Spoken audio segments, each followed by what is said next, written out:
I bought a new lens. And now we are in Japan. So yeah, we were literally just in New York and now we are in Japan. Got a lot to update you guys on, but first, brand new lens. Whoop! Oh, look at that 1.4, goodness. Oh, such butter. So assuming I didn't change the title of this video, the reason why I call the 24G Master the rarest lens from Sony is because this lens was literally back ordered for the entire 2019. Like, you had to be lucky enough to walk into a camera store and buy one of the 3 shipments that they had for the week. Trust me, I tried buying this lens back in February this year at B&H, and they literally told me the same thing. In fact, I walked in at noon and they told me they sold out of the 24G Masters in the morning. That was how hard it was to get this lens. And the funny thing was, I had no initial plans on ever getting this lens. I mean, I've played with it when it was first announced, thought it was a really dope lens, really cool lens, but I didn't really need it. And I got a chance to play with it again in Arizona to shoot some astrophotography. Again, thought it was super nice, super dope. Didn't feel like I really need to get the lens until I moved into my apartment last year and started shooting A-roll for my YouTube videos. And I was like, it would be nice to have that 1.4 to blur out the mess in the background. Now, I will admit, our apartment, we try to keep it as tidy as possible, but it's incredibly hard, especially when I'm shooting YouTube videos almost on a bi-daily basis. Does that even make any sense, by daily basis? So you can imagine gear laying around everywhere, and I just got so tired of cleaning up the apartment just to try to shoot a YouTube video. And I mean, I was using my Zeiss Batis 25, literally at f2, but you can still see some of that mess. And I literally got a comment on YouTube months ago, and someone was saying, your apartment looks like my college dorm. I kind of took that as an insult. And it also doesn't help that I watch iPhone's video, and when he picked up his 24G Master and he started shooting videos with it, I was just like, oh my god, that background looks like butter. Now, it's not fair because it looks like he had a dedicated space and a dedicated background for his YouTube set. For me, I just like to have my tripod and camera in the corner of the apartment, just like how we have it right now, this Tokyo Airbnb with natural light window coming in. And that's how I like to set up. But unfortunately, because of that, you would usually see a lot of mess. There's mess here. I'm gonna show you. All of these were over there. I moved it over here, so it's not in the frame of the camera. So yeah, I needed that 1.4 to blur out that background. Never helps when I'm watching iPhone's video. So I'm just like, okay, I'll go get it. But when I finally actually do want to go get it, you know the story, you know the drill, it was sold out everywhere.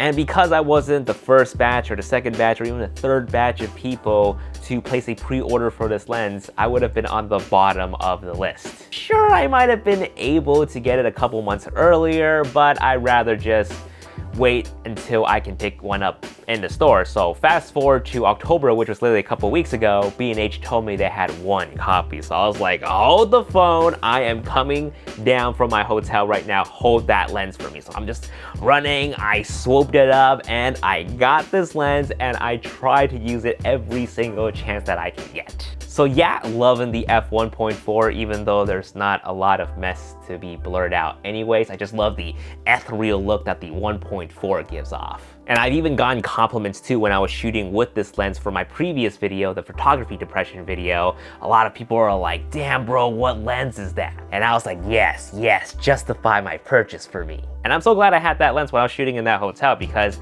shooting a YouTube video at a hotel, you know, hotel rooms aren't exactly the best place to shoot a YouTube video unless you are literally filming in a penthouse. Sorry guys, not that baller, so I only had a very normal looking hotel room. But yeah, so nice to have this lens to shoot videos indoors. And if we need to shoot YouTube videos outside, we can use the 1.4 to blur out the background.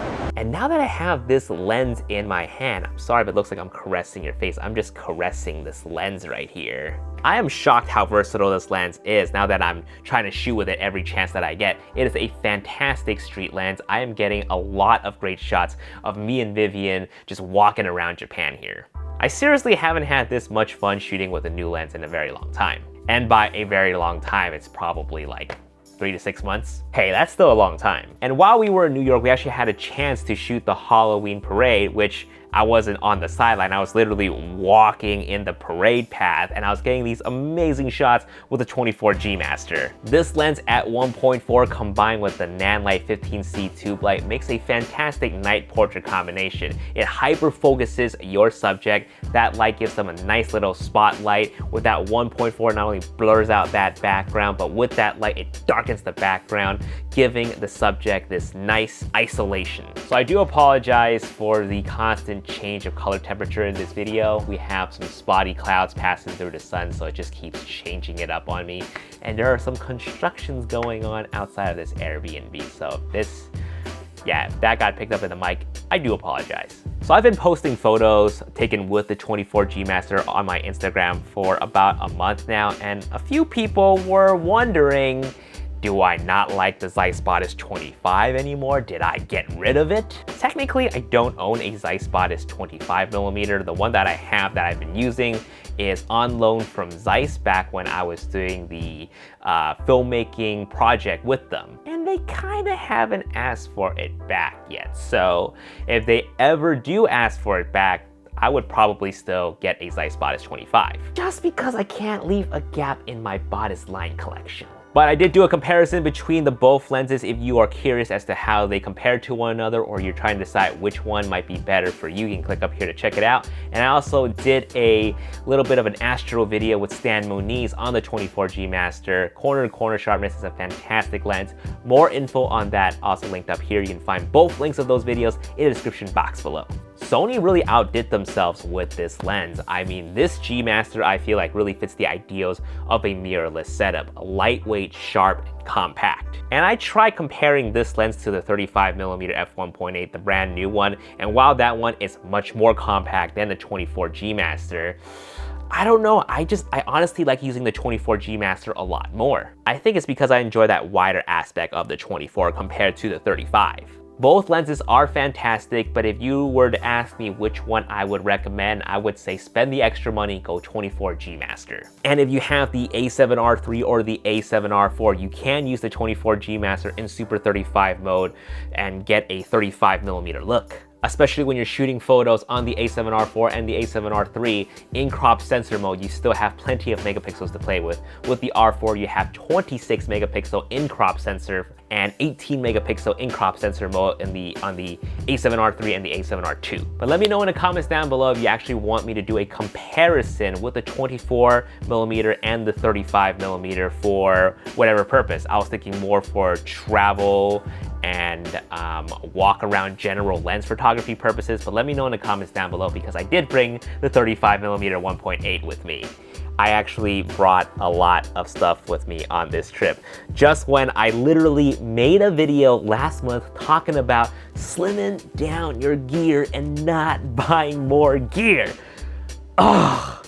But yeah, everything I said in that photography depression video and how to deal with it all remains to be true. For me personally, with this 24G Master purchase, I really wanted it, I really needed it, and the fact that I've been using it almost every single day, every single chance that I can get, really legitimizes my purchase on this lens. And the reason why I brought all this gear with me to Japan is because we're literally here for about 2 months. The last time I was in Japan for a month and a half long, a lot of you guys kind of caught on that I was just making videos specifically, almost exclusively on the Zeiss Batis lenses. And that wasn't by choice, that was because that's all we brought with us for that trip.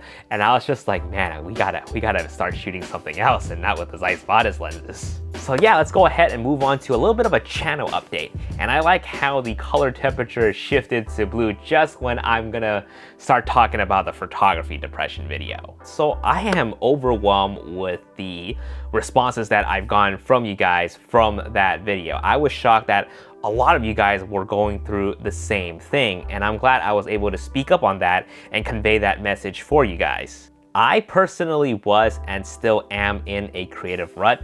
That is why we are in Japan right now. We're here for the autumn foliage and as for a personal vacation as well, but this trip wasn't really planned. We had always toyed with the idea of coming back to Japan in the fall, even while we were in Japan the last time we were here, which was back in May. But nothing was concrete, nothing was set until last month. We started booking all of our flights and our accommodation literally 3-4 weeks ago. So yeah, this was literally decided last minute. This all stemmed from me just overworking myself, starting feeling really stressed out, just feeling like I wasn't making content for myself anymore. It just feels like I'm doing a lot of brand work, a lot of client work. It just got to the point where I'm just like, I'm juiced out. I gassed out and I broke down. So for this trip, I really wanted to take a step back and reevaluate where I want to take this channel. I really want to start making videos for myself. I want to start shooting photos for myself. And I still want to make reviews. I still want to make tutorials on this channel, but we want to do it in a way where the format feels a little bit different. I want to inject more of our personalities into our videos. And for the few times that we did inject some of our personalities and humor into our videos, it actually resonated well with a lot of you guys. So we really wanted to do more of that. But unfortunately, because I was so caught up with the other things that were going on, that I didn't get a chance to properly sit down and try to see how we can approach things differently and inject more of our personalities into the videos. It was almost like an excuse not to escape from a comfortable routine. But I really wanted to change that. That's why we're here in Japan.